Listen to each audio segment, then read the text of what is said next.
Hey, hey, hey, 'tis the morning after, and there's no time to waste. We have a very strong geomagnetic storm on the way and hitting us basically now. It is moving very, very fast. So I'm just going to show you the deets and talk to you a little bit about how it feels physically and how it affects technology. We have already been experiencing level 3 radio blackouts, which interferes with radio communications, and a level 3 solar radiation storm that hurls protons at the planet, at the atmosphere, and it can interfere with satellites and power grids and other aspects. All of these things as well have physical effects. Even the straight up weather forecasters, who are not at all hippie woo crazy lady like me, are talking about the potential cardiac effects, etc. So if you have high blood pressure or anything like that, if you start to feel short of breath, if you're over 50, if you have any chronic conditions, it might be a good idea to chill a little bit today. In the meantime, you may feel a little dizzy, rush of energy through your body. Part of what all of these protons do and the geomagnetic and solar radiation levels is they impact your nervous system. They impact your vagus nerve, and that basically affects everything that runs through the center of your body, all of your organs, your digestion, yada, yada, yada. Drink plenty of water. The solar wind speed, when it's this fast, those of us who are attuned to this stuff and seem to feel it more physically, mostly people who do grid work or energy work of some kind, you may feel right now like your body's vibrating from the inside out. When there are more molecules, everything's vibrating. So you literally are vibrating from the inside out. But that solar wind speed, in the back of my mind, what I picture about the way it makes my body feel is like I am, riding a giant beach ball in a wind tunnel and holding on while this wind hits me. So anyway, I'm sure I just made some scientists cry. But the solar wind speed has been vacillating in the last half hour between 600 and 800 kilometers per second. Normal or average is 300 kilometers per second. This CME, when it launched, was moving 1,200 kilometers per second. So there's the coronal mass ejection arrival alert. You can see that we just got a little bit ago. And the wind speed at that time was 696 kilometers per second. So it is bopping up and down. Here's that proton flux. I don't think we've had a stronger than an S3 radiation storm this year that I remember. I do think we got to this level once before, but it looks like it's pushing itself up a little more, so we'll see what happens with that. Things that help to counteract the physical effects of this are anything that's going to produce negative ions, because negative ions are good for our bodies and animals. That is electrons versus protons. There is a video on my Patreon, and I think it's available publicly on YouTube, called Get Ionized. May even be on here. It's been a busy month of solar things, but it talks about the ionization, how it affects our bodies, and how different things like water can really help. Getting in water, running a humidifier, all of those things can help change the ionization in your immediate atmosphere around you and help you to be a little more resilient while your molecules are vibrating. So here's why it matters on a wider level than just the physical effects. The solar storm threatens the power grids.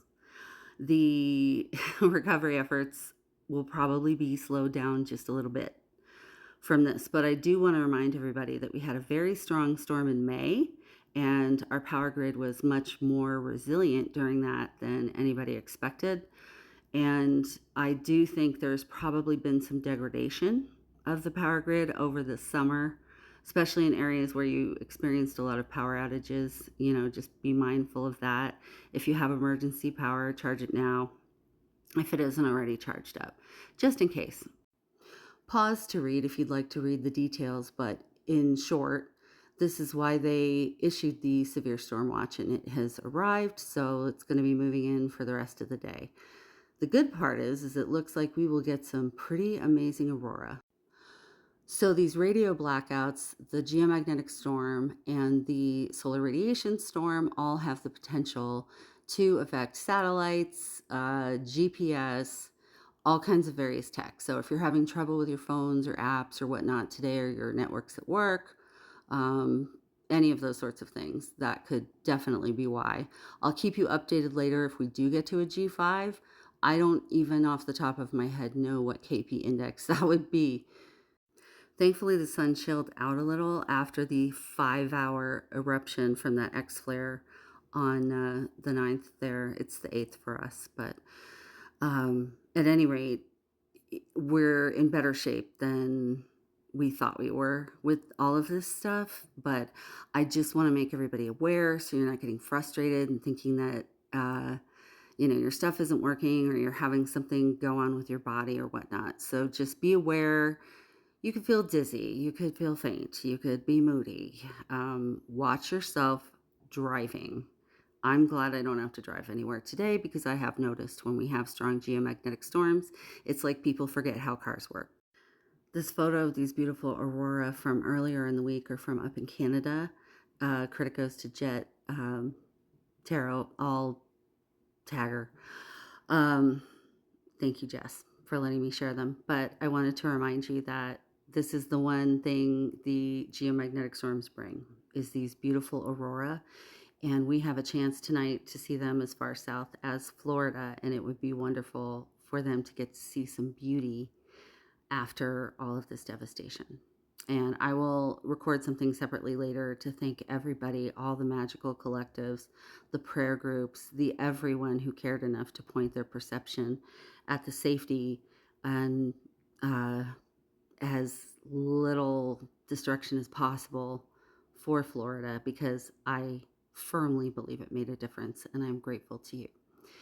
And I thank you for that. So hopefully we all get to see some really cool aurora tonight, and I will let you know where we're at with the hemispheric power index. That's how much is in the atmosphere, and when that gets up around 50 to 75 is when we start seeing the auroras.